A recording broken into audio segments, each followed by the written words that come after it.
Assalamualaikum warahmatullahi wabarakatuh.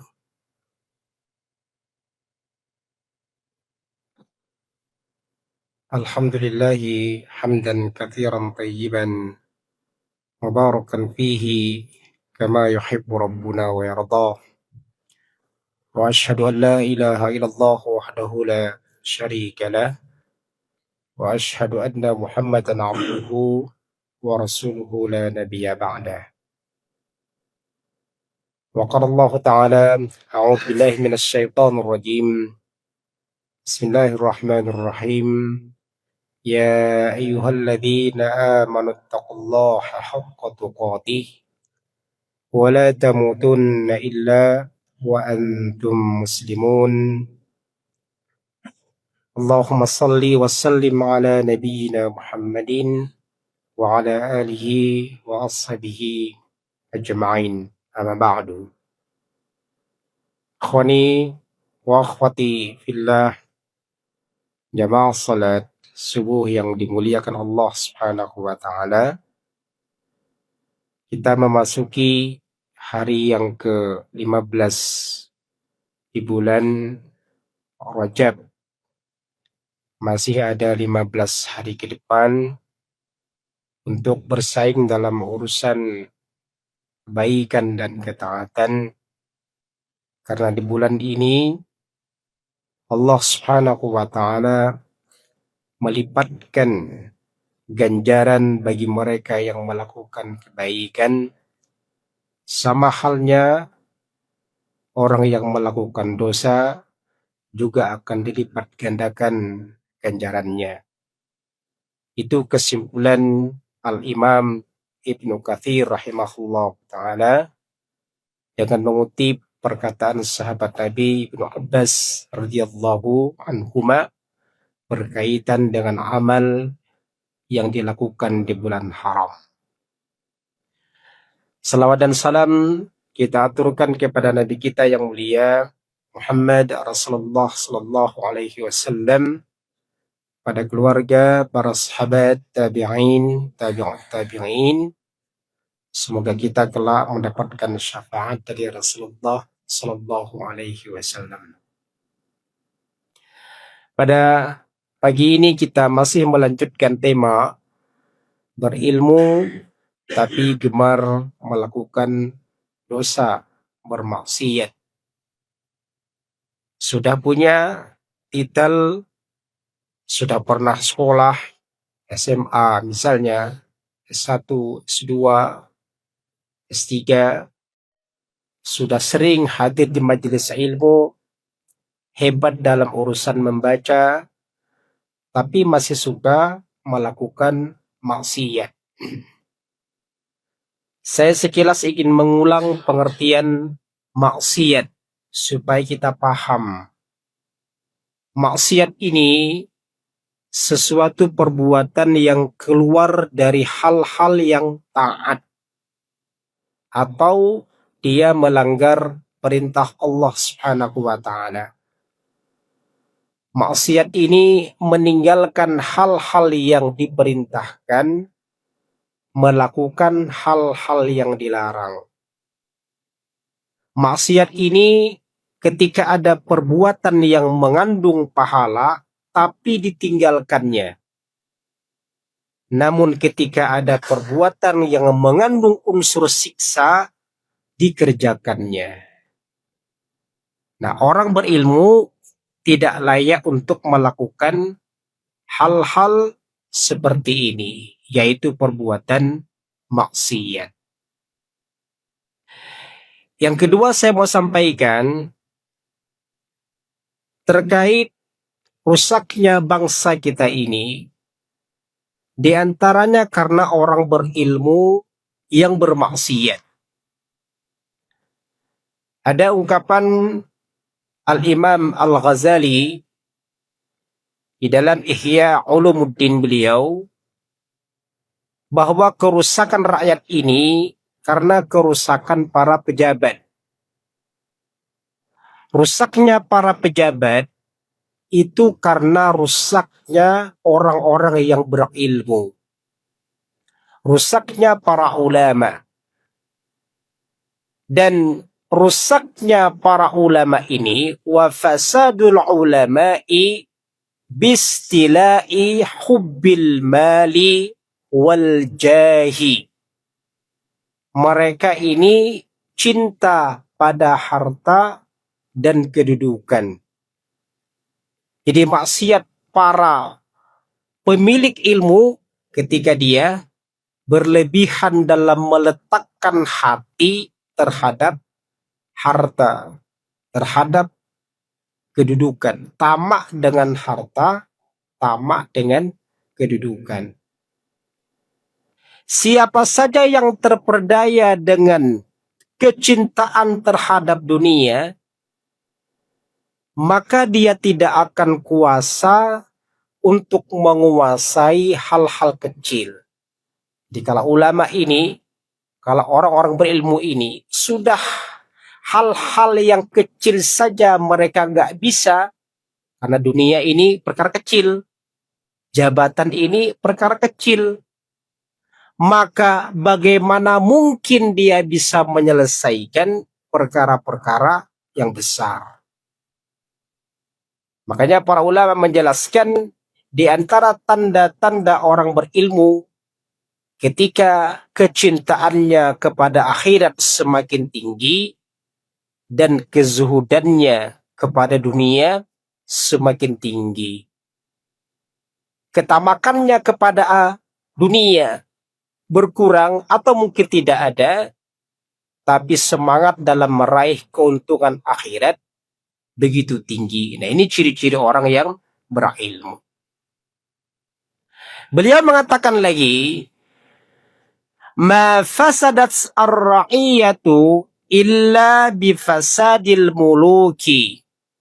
Tidaklah terjadi kerusakan rakyat karena kerusakan penguasa.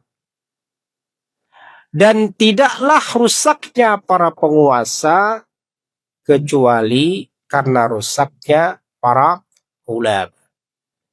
Saya mendapatkan informasi seorang dai yang dia mondar-mandir dari sini, wilayah Jawa, Pulau Jawa, terus dia ke Sumatera, ke Aceh, dan seterusnya. Banyak orang-orang berilmu di meja mana saja. Di meja makan, di meja kerja, di meja rapat. Urusannya itu semua masalah harta. Bicaranya masalah harta semua. Ada orang-orang berilmu semua. Ulama. Bicara tambang, bicara apa lagi itu. Jadi tidak berbicara masalah agama, masalah kehidupan akhirat. Nah, ini rusaknya umat hari ini. Jamaah Allah muliakan. Karena itu kita tidak dibolehkan untuk bermaksiat. Dan juga tidak dibolehkan untuk bersahabat dengan pelaku maksiat. Nabi Shallallahu Alaihi Wasallam sudah memberikan perbandingan, perumpamaan. Kalau kita berteman dengan orang yang menjual minyak wangi, seperti itulah orang yang berteman dengan orang yang baik. Keciprat wanginya. Kalau kita berteman dengan orang yang suka membuat pisau, pedang dengan dibakar, maka itulah perumpamaan orang-orang yang berteman dengan orang-orang yang bermaksiat. Dia akan kebagian panasnya, akan kebagian bau asapnya. Maka kata Umar Ibn Khattab radhiyallahu anhu, wahdhar sadiqaka, hati-hati kamu terhadap temanmu, dan bertemanlah dengan orang-orang yang amanah saja. Jadi dia bisa menjaga nama baiknya, nama alma maternya, menjaga nama keluarganya, nama agamanya, termasuk juga menjaga nama kita. Bertemanlah dengan orang yang seperti itu. Kata Umar lagi, jangan kamu berteman dengan orang yang melakukan perbuatan maksiat. Karena dia akan dikit-dikit mengajarimu bagaimana cara bermaksiat. Katakanlah kita punya waktu setengah jam, 30 menit. Gak mungkin 30 menit semua ngomongnya positif-positif. Tapi kalau dia melakukan maksiat, boleh jadi dalam 1 menit dia akan ngomong maksiat. Sehingga kita kebagian informasi tentang maksiat. Hati-hati, ini nasihat sahabat Nabi Umar ibn Khattab radhiyallahu anhu.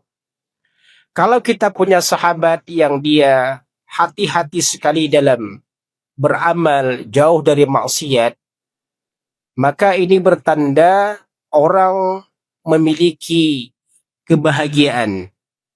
Kebahagiaan dunia dia dapatkan, kebahagiaan akhirat dia dapatkan. Karena dia berteman dengan orang-orang yang saleh. Bertetangga dengan orang-orang yang saleh. Satu grup dengan orang-orang yang saleh. Ini bertanda-tanda mereka orang yang bahagia dunia dan akhirat. Dalam kitab Qutul Qulub, ma u'tiyal abdu ba'dal islami ni'matan khairam min akhi salihin. Tidaklah seseorang diberikan kenikmatan setelah Islam yang paling baik kecuali ketika dia memiliki sahabat yang saleh. Jadi setelah Islam, kenikmatan yang kedua adalah punya sahabat yang saleh, punya teman yang saleh. Makanya wasiat para ulama, kalau ada teman yang seperti itu, terus pepetin dia, akrabkan terus. Jangan sampai dia berpisah dengan kita. Kalau ada tetangga yang lain barangkali benci sama dia, nah kita maju. Karena dia adalah orang yang baik. Pepetin terus. Orang yang bersahabat dengan orang yang baik, itu adalah anugerah terbesar setelah Islam. Ini juga pesan para ulama. Ikhwani wa akhwati fillah yang Allah muliakan. Bahkan pekerjaan yang berat, yang besar hari ini adalah mencari sahabat yang soleh. Kalau mencari sahabat yang tidak soleh, ya mungkin gampang. Banyak. Tapi kalau mencari sahabat yang soleh itu perlu perjuangan berat sekali. Perlu modal, perlu waktu. Makanya para ulama mengatakan usaha yang paling besar dan penghasilan yang terbesar ketika seseorang punya sahabat yang saleh. Jadi kerjaan besar, hasilnya besar. Karena dia kelak ini akan mendoakan kita. Baik ketika kita masih ada, ataupun ketika kita sudah meninggal dunia. Ini buah daripada orang yang melakukan perbuatan berupa mencari sahabat yang saleh.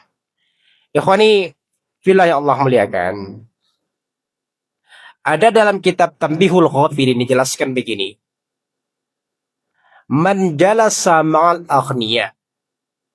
Siapa yang suka berteman dengan orang kaya, zadahullahu hubbad dunya warraghbata fiha.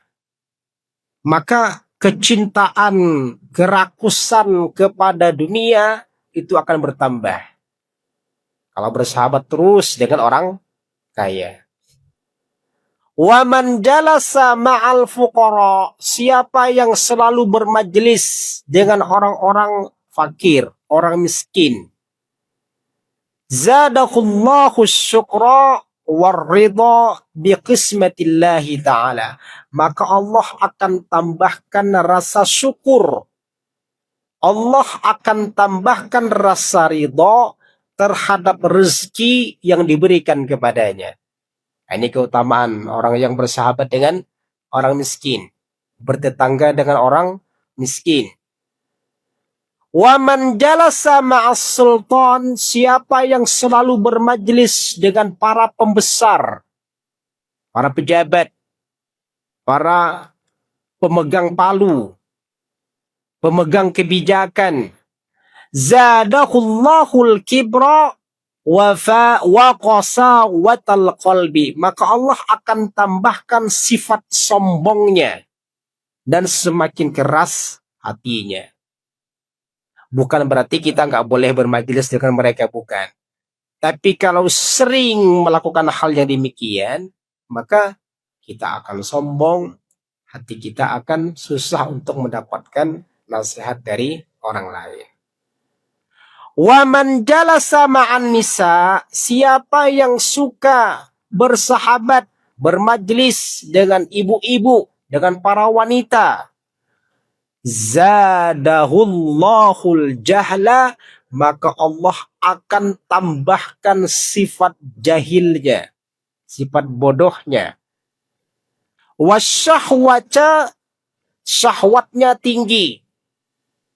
Wal maila ila uqulihinna, dan sisi kritiknya itu nggak ada.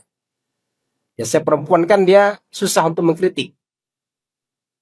Nah, ini kalau jiwa laki-laki atau orang laki-laki suka bergaul sama perempuan, sama ibu-ibu, hati-hati dia. Semakin jahil, kemudian syahwatnya tinggi, dan nilai kritiknya ini dia nggak ada. Akalnya lemah. Karena wanita ini kan diantara kelemahannya, dia memiliki akal yang lemah dibandingkan dengan laki-laki. Wa man jalasa ma'as sibyani, siapa yang sering berteman dengan anak-anak, zadahullahu lahwa wal mizah, maka dia akan senangnya bermain, bercanda. Wa man jalasa ma'al fusaqi, nah ini yang nomor 6 nih. Siapa yang sering berteman dengan pelaku maksiat, zadahullahul jur'ata 'ala dzunubi, dia akan ditimbulkan dalam jiwanya sifat penasaran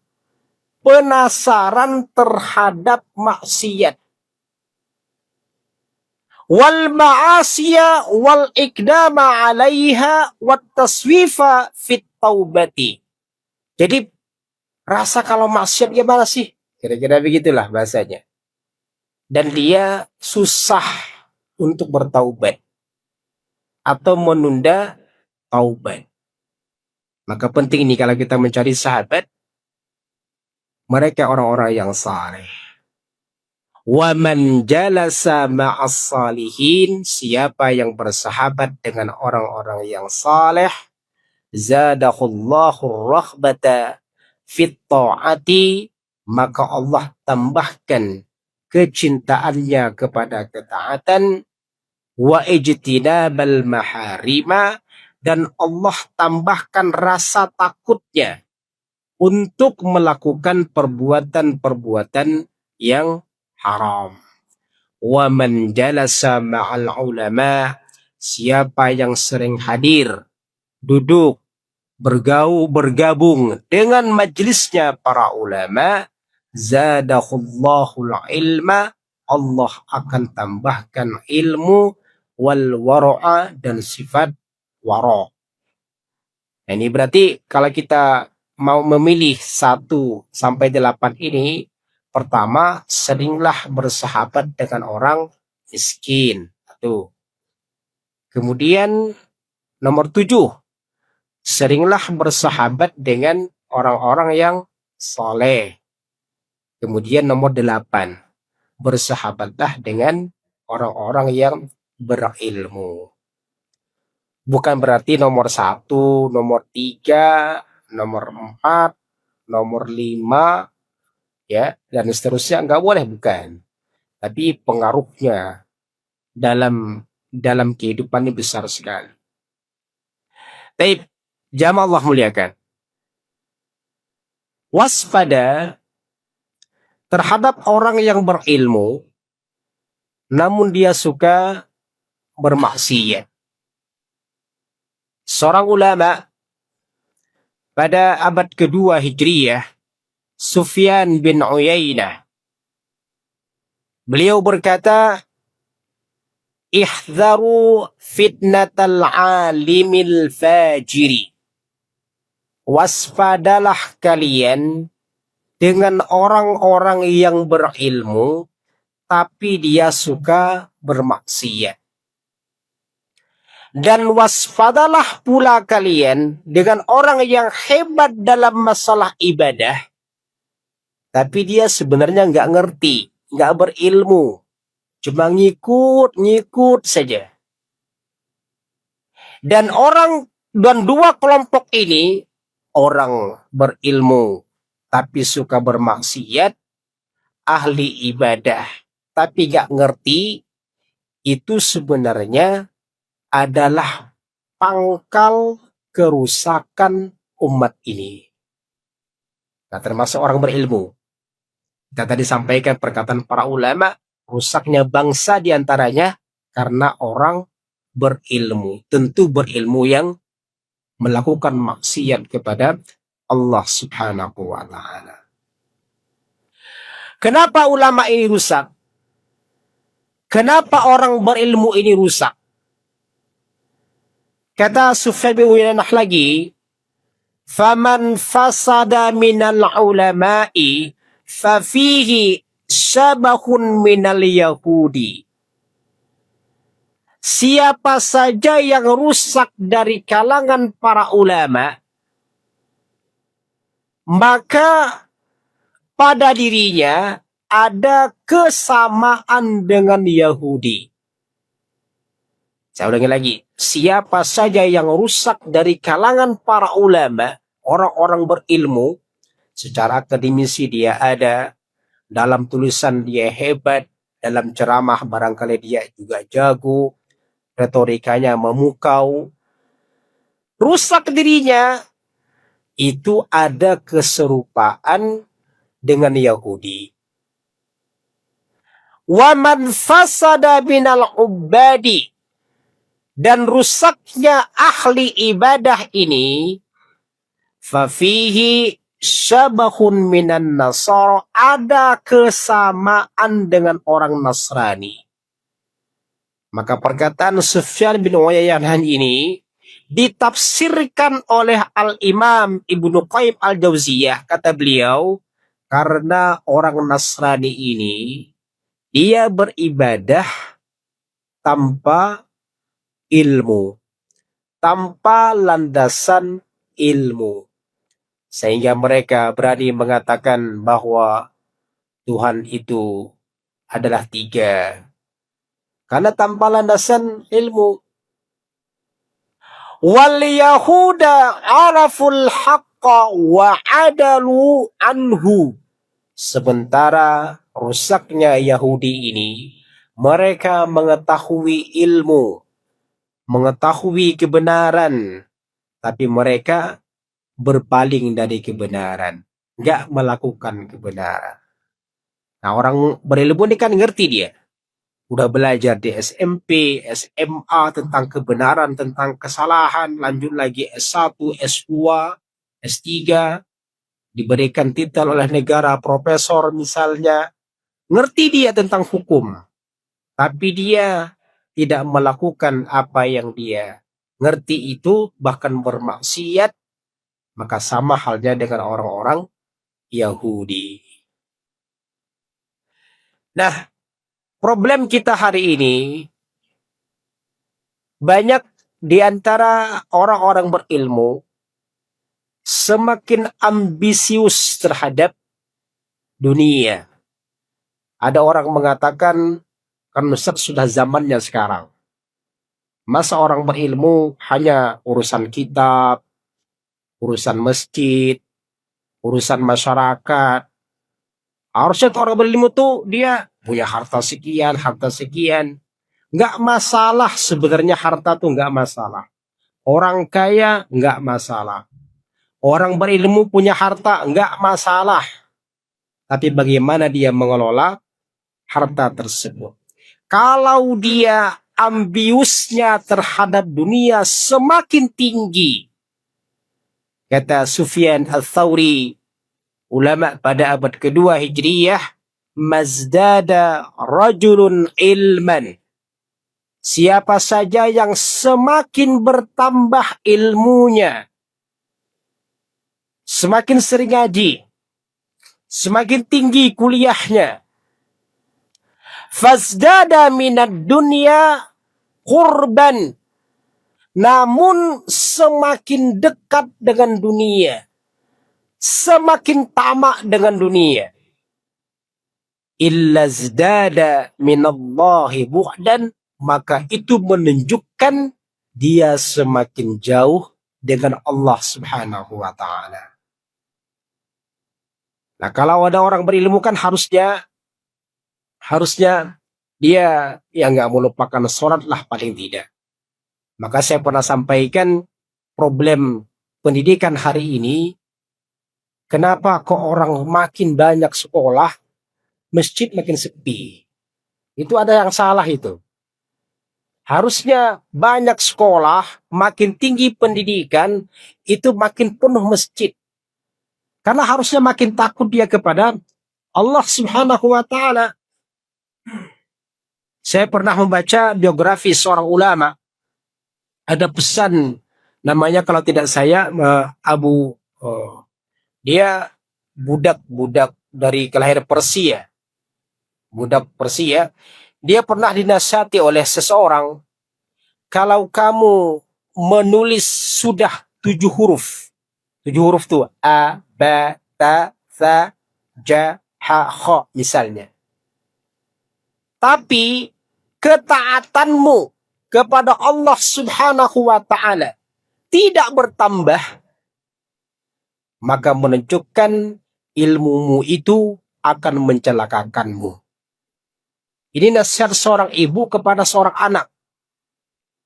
Ini dia ulama hadis.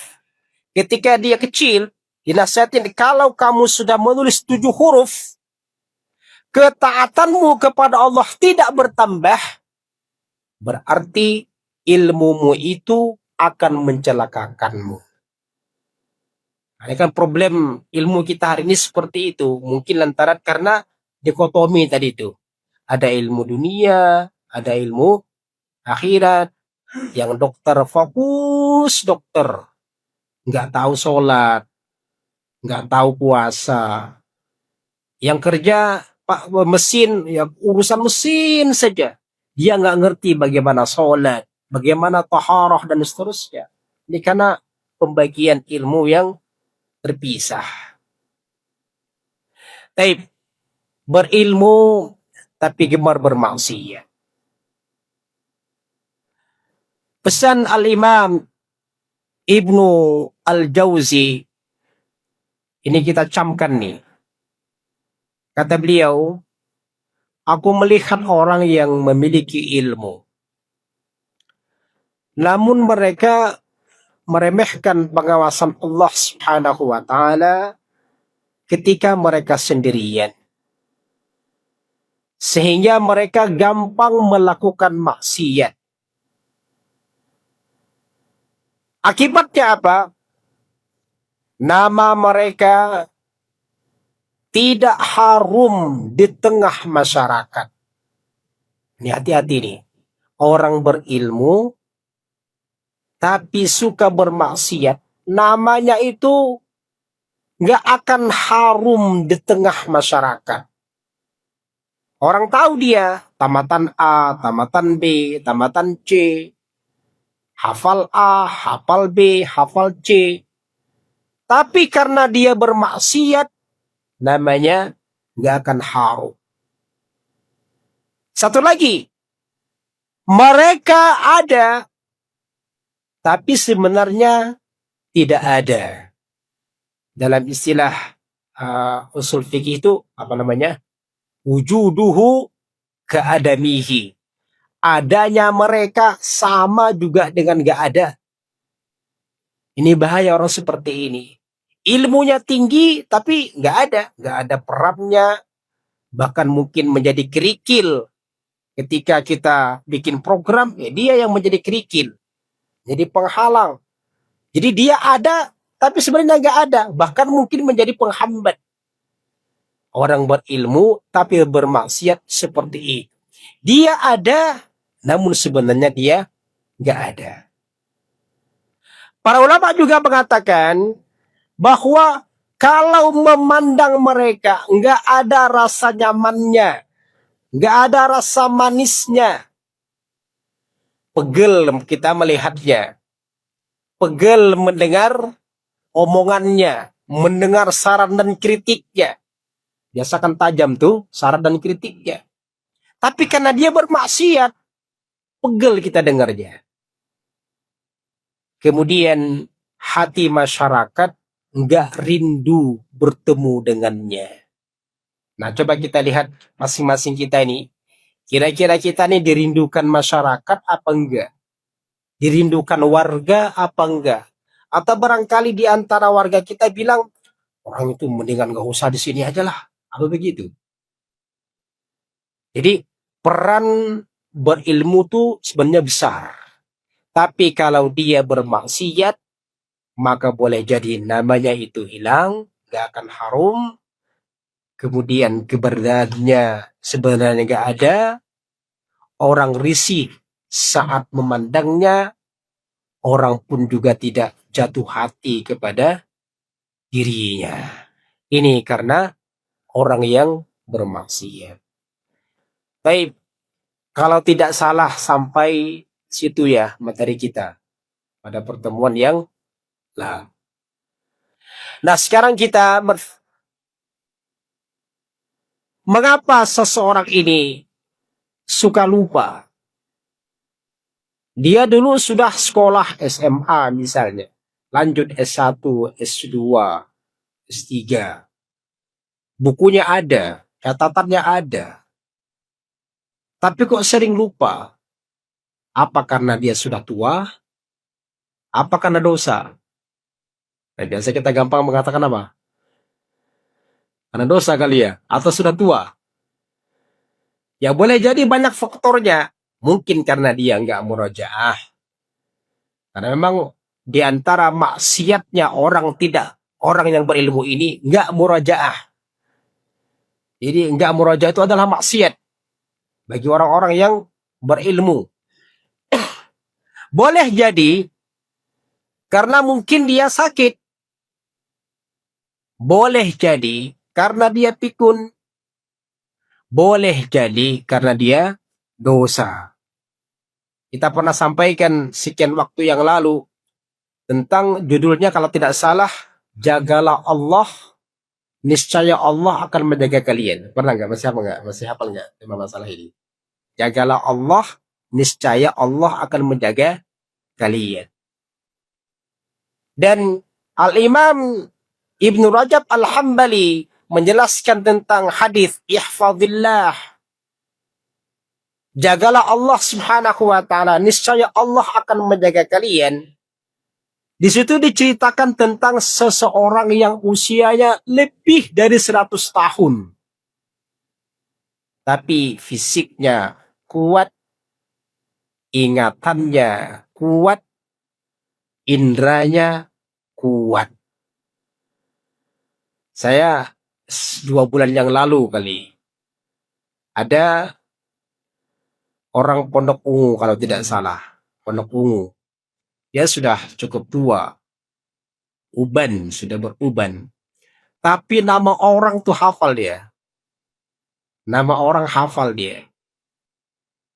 Ketika dia memberikan sambutan di akad nikah, nama mempelai hafal, nama 2 orang tua mempelai hafal, nama penghulu hafal, nama sederet panitia hafal. Luar biasa ini, udah tua. Gak mau bawa catatan lagi. Nah, kita bawa catatan pakai HP, kadang-kadang masih melihat HP. Boleh jadi itu karena dia saat mudanya menjaga diri dari maksiat. Kata sahabat Nabi Ibnu Mas'ud radhiyallahu anhu, "Inni la ahsabul 'abda yansal ilma kana ya'lamuhu bil khati'ati ya'maluha. Ini disebutkan di dalam Musnad Imam Ad-Darimi. Saya, kata beliau, benar-benar mengira bahwa seseorang itu lupa ilmu itu karena dosa yang dilakukannya. Nah, kalau kita bicara ilmu kita seperti apa, banyak itu ilmu kita tuh. Dulu kita belajar di SMP lah, paling tidak ya SMA. Masih kan kayak kira-kira SMP, SMA. Jangan-jangan mungkin, ya ada juga yang barangkali ingat ya. Atau sebagian kita sudah sering ngaji. Kenapa itu kok bisa hilang? Kata sahabat Nabi Ibnu Mas'ud, itu karena dosa yang dilakukannya. Jadi dosa ini dia bisa menghapus ingatan-ingatan. Makanya Al-Imam Asy-Syafi'i beliau mengatakan bahwa al-ilmu nurun. Ilmu ini adalah cahaya. Dan gak akan Allah berikan cahaya itu kepada pelaku maksiat.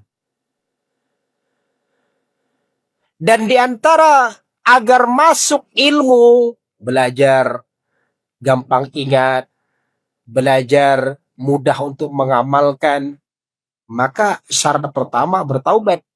Itu pintu pertama. Kemudian menghentikan maksiat tersebut. Insya Allah gampang dalam melakukan ilmu, dalam mengingat ilmu.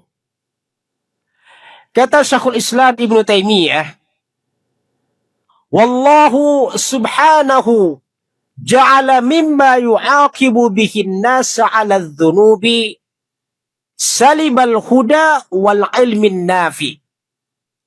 Allah menjadikan salah satu hukuman bagi seseorang karena dosanya, hukuman karena dia sudah berdosa, Allah akan cabut hidayah darinya dan Allah akan cabut ilmu yang bermanfaat darinya.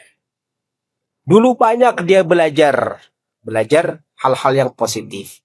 Ya, kita kan sekarang banyak melihat media-media ya, ada seorang wanita yang dia hafizah, mantan hafizah, tapi dia mengkritik habis Islam, menyalah-nyalahkan Islam, membela sekularisme, pluralisme. Kenapa? Karena dia bermaksiat. Jadi percuma hafal Quran 30 juz lantaran dia bermaksiat. Jadi Allah cabut hidayah darinya, Allah cabut ilmu yang bermanfaat dari hatinya. Itu karena hukuman atas dosa yang dia lakukan. Ada teladan para ulama dulu. Seorang murid yang saat belajar amat sangat hebat. Bahkan ilmunya itu hampir menyaingi ilmu para gurunya. Bahkan sebagian guru lebih tinggi, bahkan ilmunya sebagian lebih tinggi daripada ilmu gurunya. Gara-gara satu saja. Gara-gara satu perkara, dia tidak beradab kepada gurunya. Itu kan maksiat. Gara-gara satu saja tidak beradab kepada gurunya, dia pakar hadis, hafal hadis, dia mencemoh, merendahkan gurunya. Karena dia merasa orang hebat, sudah hafal hadis, sudah lebih tinggi ilmunya dibandingkan dengan gurunya, meremehkan dan mencemoh gurunya. Apa yang terjadi? Allah lupakan ulama hadis tersebut atas ilmu yang dia sudah pelajari. Ini pelajaran penting untuk kita. Kenapa ilmu yang kita dapatkan hari ini kok tiba-tiba banyak yang hilang? Gak bisa kita amalkan, gak bisa merubah kehidupan. boleh jadi maksiat itu masih sering kita lakukan.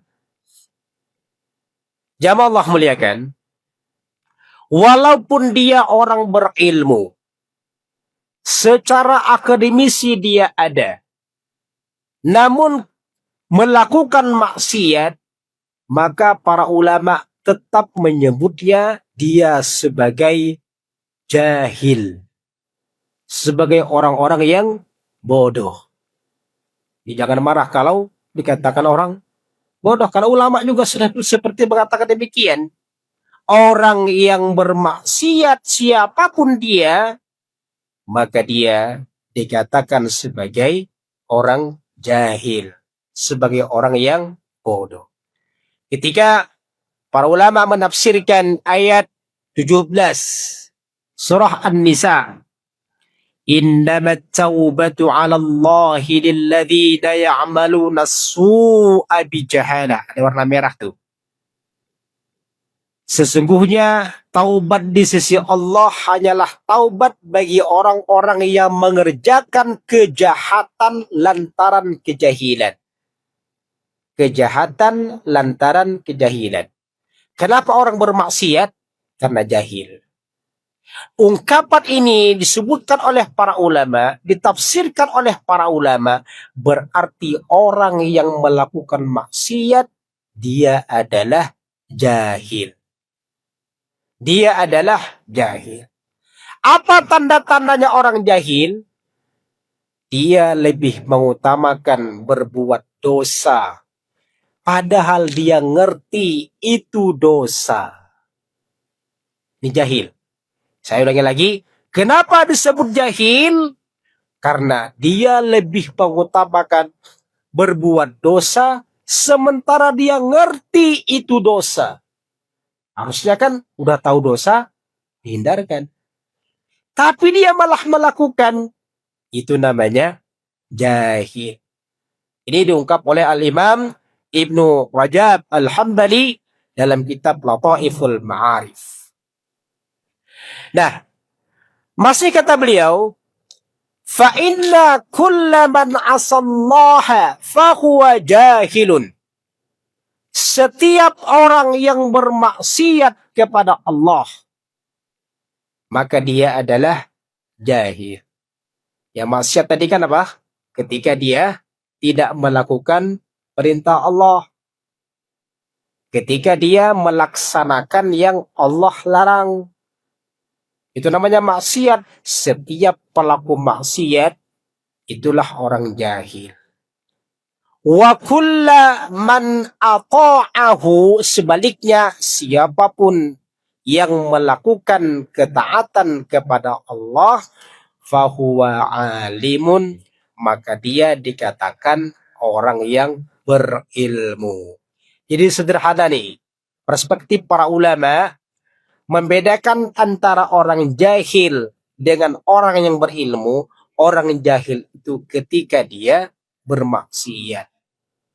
Orang yang selalu dalam rel ketaatan, itulah orang yang berilmu. Nah, kenapa Al-Imam Ibnu Rajab Al-Hambali mengatakan demikian? Tentu landasannya ada. Paling tidak ada 3 ungkapan generasi awal seperti Abi Aliyah. Ini Abi Aliyah ini seorang budak dari Persia. Seorang budak dari Persia, kemudian dia pakar hadis.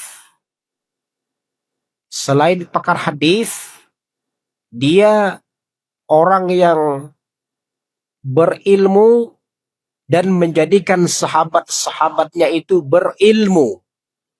Itu Abi Aliyah, ulama tabi'in, tapi dia budak dulu, awalnya budak. Annahu kana yuhaddits, dia pernah berkata, anna ashaba Rasulillah sallallahu alaihi wasallam, sesungguhnya para sahabat Nabi, kanu yaquluna, pernah berkata, kullu dzambin asabahu abdun fahuwa bijahalatin. Dulu para sahabat mengatakan semua dosa yang dilakukan oleh seorang hamba itu disebabkan karena kebodohan. Jadi kalau ada orang bertanya kenapa orang bermaksiat, karena dia bodoh, karena dia nggak mengerti. Satu. Kemudian seorang ulama juga Qatadah berkata, ijtama'a ashabu Rasulillah sallallahu alaihi wasallam. Para sahabat Rasulullah ini sepakat bahwasanya mereka memandang anna kulla syai'in usiya bihi fahuwa jahalatun amdan kana aw ghairahu. Ini perhatikan, ini penting nih. Mereka para sahabat sepakat semua tindakan maksiat itu adalah kebodohan. Sengaja atau enggak sengaja itu bertanda dia bodoh. Sengaja atau tak sengaja bertanda dia bodoh. Yang ketiga, seorang ulama yang bernama Mujahid. Kata beliau, kullu man asa rabbahu fahuwa jahilun hatta yanzi'a an maksiyatihi.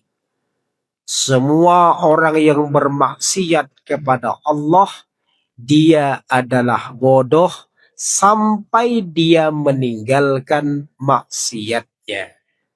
Karena manusia ini kan seperti logam yang memiliki dua sisi. Ada kiri, ada kanan. Kalau enggak dia kiri, kanan. Kalau enggak kanan, dia kiri. Kalau dia enggak taat, berarti maksiat. Kalau enggak maksiat, berarti taat. Kata beliau, semua orang yang bermaksiat kepada Allah, dia adalah jahil sampai dia meninggalkan maksiat tersebut yang dilakukannya. Nah, kesimpulannya disimpulkan oleh Al-Imam Ibnu Taimiyah rahimahullahu ta'ala dalam Majmu' Al-Fatawa. Kata beliau, setiap orang yang bermaksiat kepada Allah maka dia bodoh. Semua orang yang takut kepada Allah maka dia berilmu, dia taat kepada Allah. Ini penting kata-kata ini nih. Jadi untuk mengukur kita nih, kira-kira kita masuk orang bodoh apa masuk orang berilmu? Kata beliau, orang yang bermaksiat itu bodoh. Orang yang takut kepada Allah itulah orang yang berilmu. Apa landasannya poin yang pertama ini? Ada ayat yang mengatakan innama yakhshallaha min ibadihil ulama. Hanya orang yang berilmulah yang takut kepada Allah Subhanahu wa ta'ala. Maka orang berilmu pasti punya jiwa takut. Tapi kalau orang yang tidak takut, menunjukkan dia tidak punya ilmu. Yang kedua, wa innama yakunu jahilan li naqsi khawfihi minallahi idh law tamma khawfuhu minallahi lam ya'si. Dia menjadi orang bodoh karena hilang rasa takutnya. Sebaliknya, ketika takutnya ada, maka sempurna ilmunya sehingga dia tidak bermaksiat. Jadi kalau kita misalnya dalam kehidupan berumah tangga sajalah contoh, ngomong kasar sama anak, sama istri, sama tetangga, nggak mungkin kita lakukan kalau kita punya jiwa takut kepada Allah. Boleh jadi itu kita lakukan karena jiwa takut kita kepada Allah nggak ada. Maka orang berilmu, orang yang takut kepada Allah. Orang yang nggak berilmu, manakala dia begitu berani menabrak aturan Allah. Yang ketiga, perkataan Ibnu Mas'ud, kafa bi khasyatillahi ilman. Cukuplah rasa takut kepada Allah itu sudah menjadi ilmu. Modal itu. Selamat orang tuh. Di mana-mana saja dia akan selamat. Maka penting itu kalau kita punya anak, punya istri, kita punya lembaga, kita punya perusahaan itu kata-kata kawasan ini diawasi oleh CCTV itu, ada bahasa begitu ya. Itu harus dijelaskan itu. Sebenarnya CCTV kan cuma menipu saja, dalam sekian waktu bisa terdelete itu, bisa hapus. Tapi kita harus takut kepada Allah Subhanahu wa Ta'ala yang Dia melihat dimanapun kita berada. Sebesar apapun suara, sekecil apapun suara, Allah mendengar.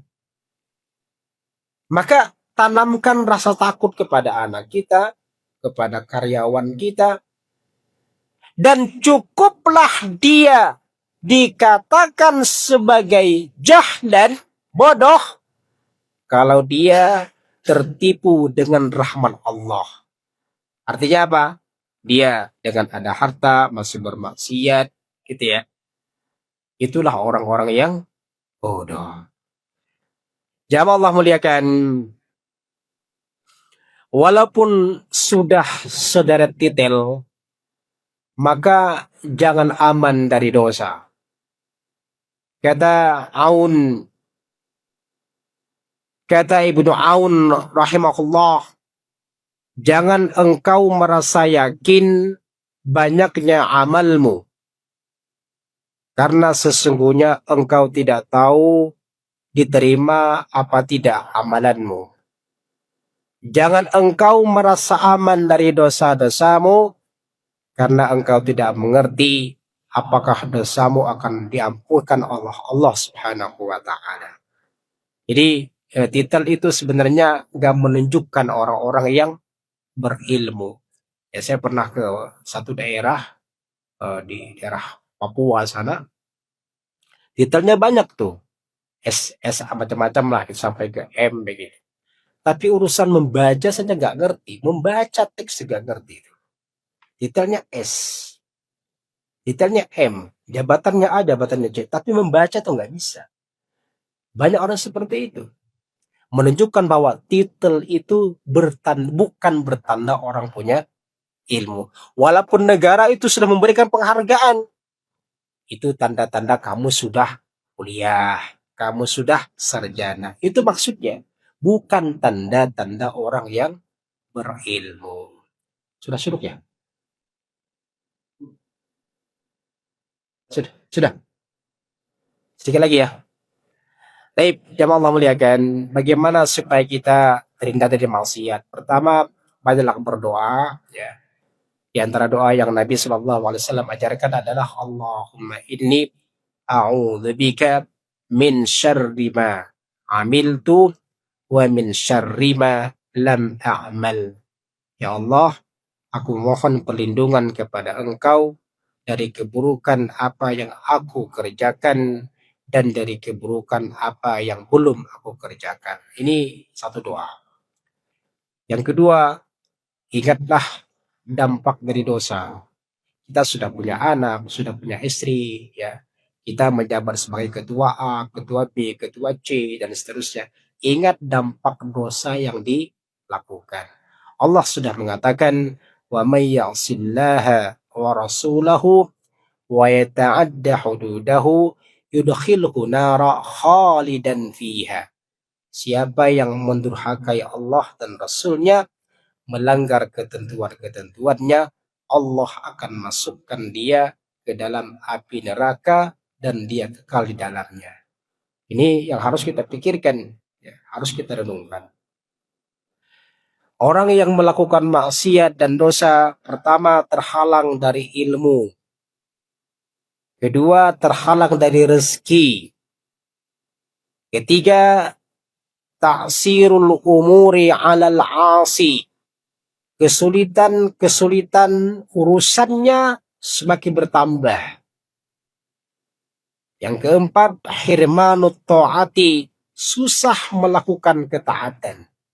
Makanya ulama salaf dulu, kalau dia absen saja sholat tahajud tuh dia merenung, tadi saya ngapain?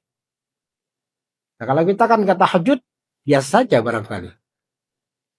Ulama merenung, kenapa saya kok nggak bisa tahajud? Mungkin ada satu dosa yang dilakukan. Yang kelima, dosa kalau menumpuk, maka akan menjadikan hati pelakunya tertutup sehingga dia selalu lalai di dalam kehidupannya. Yang keenam, bumi ini akan Allah tenggelamkan lantaran dosa yang dilakukan oleh manusia. Yang ketujuh, perpecahan dan pertikaian masyarakat. Jadi bentrokan antara kelompok satu, kelompok dua, ya, itu lantaran ilmunya harus diupdate, ilmu agama terutama ya. Perpecahan, pertikaian terjadi karena maksiat. Yang kedelapan, kekuatan militer kita ini rendah kalau bermaksiat. Kemudian akan menjadikan orang hina di hadapan Allah dan dia punya penyakit secara umum nih. Bangsanya tersebut memiliki penyakit. Penyakit sering berpecah, serakah, kehilangan arah, rakyat nggak jelas kemana maunya, dan seterusnya. Maka ini yang terakhir, renungkan untuk kita semua, bahwasanya sebuah negeri ini Allah azab lantaran dosa saja, terutama dosa orang-orang yang berilmu. Allah sudah mengatakan, awalam yahdidil ladzina yarithuna al-arda min ba'di ahliha allau nasha'u asabnahum bidzunubihim wa natba'u ala qulubihim fahum la yasma'un. Apakah belum jelas bagi orang-orang yang mewarisi suatu negeri setelah lenyap penduduknya, bahwa kalau kami menghendaki, pasti kami siksa mereka karena dosa-dosa. Jadi Allah mengirim bala siksaan ini dulu, pada zaman-zaman dulu, itu karena masyarakatnya melakukan dosa. Kata sahabat Nabi Ali bin Abi Thalib, ma nazzala bala illa bidzambin. Tidaklah Allah subhanahu wa ta'ala menurunkan siksa bala lantaran karena dosa-dosa. Wala rufi'a bala'un illa bitaubatin. Dan tidak akan mungkin terangkat bala ini kecuali kalau manusia bertaubat kepada Allah subhanahu wa ta'ala. Di kesimpulannya, jamaah Allah muliakan, kita yang sudah berilmu atau dipandang sebagai orang yang berilmu, mari kita sama-sama meningkatkan rasa ketakutan kita kepada Allah Subhanahu wa taala. Saya kira demikian. Wassallallahu ala nabiyina Muhammadin wa ala alihi wa sahbihi ajma'in. Kalau ada yang mau disampaikan, kami persilakan. Silakan, Pak. Ya, Pak dulu. Moga, Pak. Waalaikumsalam warahmatullahi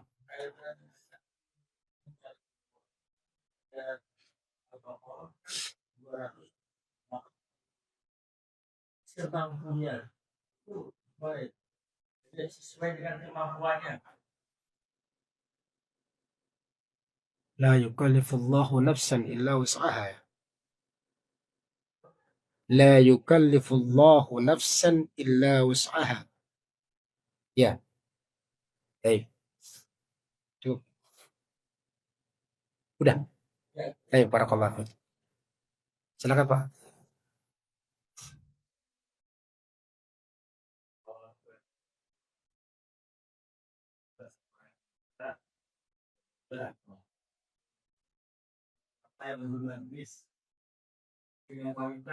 Hmm.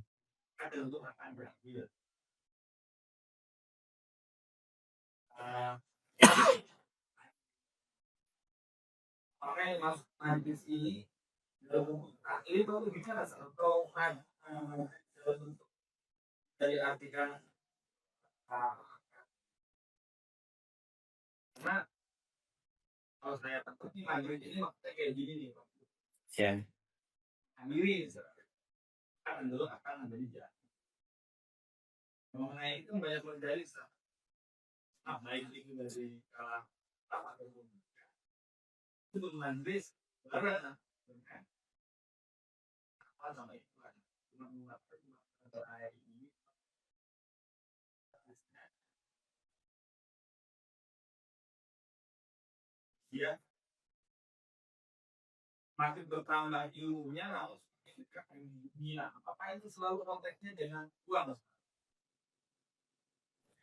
Baik, barakallahu fikum. Ya, menuntut ilmu itu memang harus maksimal. Ukuran maksimal adalah kesanggupan dan kemampuan kita. Jadi antara satu orang dengan orang lain nggak bisa kita samakan. Kalau mungkin secara IQ-nya, kalau orang punya IQ 75, yang nggak sama dengan orang yang punya IQ 99, kan nggak sama. Kemampuan orang tuh beda-beda. Kalau orang dia punya kemampuan hanya memikirkan ilmu-ilmu yang S1, dan dia sudah maksimal. Tapi ada orang yang barangkali kemampuannya sudah bisa memikirkan ilmu-ilmu yang ada di S2, dan itu juga maksimal. Jadi tetap kita berilmu, menuntut ilmu ini maksimal, namun tetap ya sesuai dengan kesanggupan dan kemampuan kita ya. Yang tidak dibolehkan itu adalah patah hati, patah arah, lemah semangat. Udahlah, bukan zamannya sekarang, udah antum aja lah, kita udah tua. Itu namanya patah semangat, kan dibolehkan. Kita tetap melakukan apa saja yang bisa sesuai dengan kemampuan dan kesanggupan kita. Baik, yang kedua, ya di sini maksudnya bergaul. Makna di sini adalah bergaul. Man jalasa mal aghnia, itu memang bergaul. Bergaul tuh ya berarti intens. Dia intens melakukan sesuatu yang intens. Kalau orang kaya berarti dia bergaul dengan orang kaya, satu komunitas dengan orang kaya, atau barangkali juga bisa maknanya bermajelis dengan orang kaya, mempengaruhi hatinya, dia akan lebih cenderung kepada cinta dunia, tamah terhadap dunia. Sama halnya juga dengan sering bergaul sama wanita, kalau rapat, udahlah saya bagian ibu-ibu saja, misalnya gitu kan. Bagian bapak kamu saja. Udah saya senangnya ngajar ibu-ibu saja. Bapak urusan kamu aja lah, misalnya seperti itu. Jadi bisa maknanya itu bergaul, bisa maknanya itu komunitas, bisa maknanya dia bermajelis. Kalaulah yang poin nomor 4 ini, dia sering bergaul dengan para wanita, dia sering bermajelis dengan para wanita, memang daya kritisnya itu kurang. Coba, coba antum perhatikanlah. Kalau seorang ustadz, dia ngajar, ustadz yang sama nih, dia ngajar dengan komunitas akhwat, di majelis yang lain dia ngajar komunitas ikhwan. Beda cara bicaranya. Ketika dia ngajar di komunitas ikhwan, mungkin dia akan mengkritik, akan memberikan saran. Tapi karena kan akhwat, lembut, ya halus. Nah ini menunjukkan bahwasanya bermajlis, bergaul dengan wanita ini memang membuat nilai atau daya kritis kita nih kurang. Karena wanita ini dia nggak bisa ditekan-tekan, nggak bisa dikasar-kasarkan. Bahkan membuat kita semakin jahil. Semakin jahil. Wanita nggak bisa diajak berpikir tinggi. Kalau laki-laki gampang. Makanya kalau wanita tuh 10 kata, laki-laki 1 kata. Wanita tuh mengatakan, oh, kata laki-laki, ya. Wanita banyak ngomongnya, perempuan, laki-laki banyak diamnya. Betul nggak? Apa kebalik? wanita banyak ngomongnya, laki-laki banyak diamnya. Maka dalam hal ini, jadi betul nih para ulama mengatakan bahwa orang yang sering berkomunitas, bergaul, ya, bahkan mungkin dia mengajar dengan komunitas akhwat, maka sebenarnya nilai kritisnya itu semakin berkurang. Yang ketiga, memang makna diantaranya mal, makna harta yang mesti memang harus uang, ya, bisa jadi penghormatan, sanjungan, kedudukan, namanya disebut, itu kan penyakit-penyakit orang-orang yang berilmu, ya. Jadi ketika orang berilmu sudah senang dengan ketenaran, itu penyakit tuh. Ketika orang yang sudah bertitel senangnya kepingin disebut dia, itu penyakit. Dan Al-Imam Abdullah bin Mubarak pernah berkata, di antara keutamaan generasi salaf, dia tidak ingin terkenal. Kalau hari ini kita terbalik, sedikit punya titel, kepingin terkenal. Makanya saya kadang-kadang kurang senang kalau begini-gini. Ya, baik. Wassallallahu ala nabiyina Muhammadin wa ala alihi wa sahbihi ajma'in. Assalamualaikum warahmatullahi wabarakatuh.